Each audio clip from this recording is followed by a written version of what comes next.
आप देख नमस्कार आप जो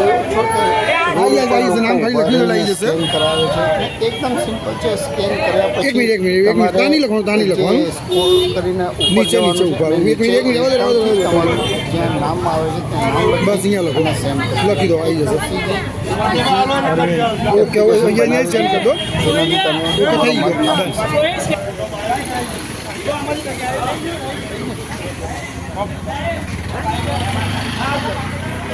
આપ જોઈ શકો છો કે જે પહેલ છે એ પહેલની સામે આ આપણા અમદાવાદમાં સ્કેન કરાઈ અને લોકોને સ્કેન કરાવીને કરાવી રહ્યા છે। આપ જોઈ શકો છો કે જે જાગૃતતા આવી જોઈએ તે જાગૃતતા લાવવા માટે વિશ્વ હિન્દુ પરિષદના સભ્યો લાગેલા છે। એકબીજાને બધાને સ્કેન કરાવે છે ને આપ જુઓ